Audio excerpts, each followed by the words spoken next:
Hello everyone, আসসালামু আলাইকুম। কেমন আছেন সবাই? আজ আমি আপনাদেরকে দেখাবো আমি কিভাবে ডিমের চপ বানাই। চলেন দেখি। ডিমের চপ বানানোর জন্য আমি এইখানে একটা সিদ্ধ ডিম 4 ভাগ করে নিয়েছি। আপনারা চাইলে 2 ভাগ করেও নিতে পারেন।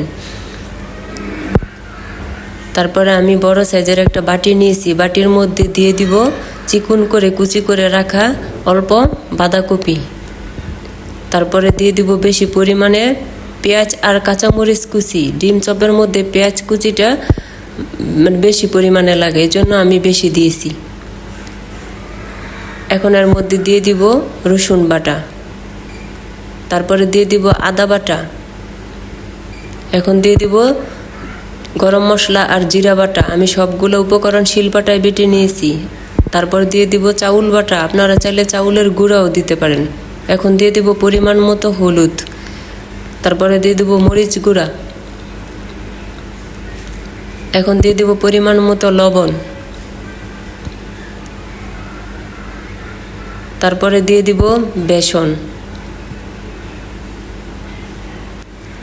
এখন দিয়ে দিব ধনেপাতা কুচি, তারপরে দিয়ে দিব চাট মশলা। এই মশলাটা কিন্তু আমার বাজারের কিনা। সবশেষে দিয়ে দিব একটা ডিম দিয়ে দিয়েছি। এখন আমি হাত দিয়ে ভালো করে সবগুলো উপকরণ কষলিয়ে সুন্দর করে মথে নিব। এইখানে আমি কোনো পানি দিব না, পানি ছাড়াই আমি গোলাটা করে নিব। দেখেন আমি কত সুন্দর করে গোলাটা করে নিয়েছি। এখন আমি হাত ভালো করে ধুয়ে নিয়েছি। এখন 2 হাতে এইভাবে চ্যাপটা করে সুন্দর করে পাতলা করে বিছিয়ে তার উপর এর মধ্যে আমি ডিমের একটা খণ্ড দিয়ে দিব, আর এইভাবে সুন্দর করে ডিমটা ঢেকে দিব। এভাবে করে মাঝারি সাইজের আমি লম্বা আকৃতির একটা চপ বানিয়ে নিয়েছি।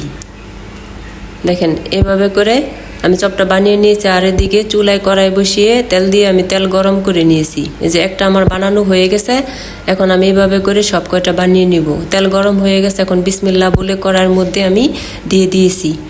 এই যে একটা দিয়ে দিয়েছি, এখন আমি আরেকটা দিয়ে দিব। এইভাবে করে সব কয়টা আমি সুন্দর করে দিয়ে দিয়েছি। দেখেন এক পিঠ হয়ে গেছে, আমি উল্টিয়ে নিয়েছি। এভাবে কম তাপে আমি উল্টিয়ে পাল্টিয়ে সব কয়টা চপ ভেজে নিয়েছি। দেখেন আমার ডিমের চপটা দেখতে কত সুন্দর হয়েছে। ডিমের চপটা কেমন হয়েছে কমেন্ট করে জানাবেন। ভিডিওটি ভালো লাগলে লাইক কমেন্ট শেয়ার করবেন। আজ এ পর্যন্তই। আল্লাহ হাফেজ।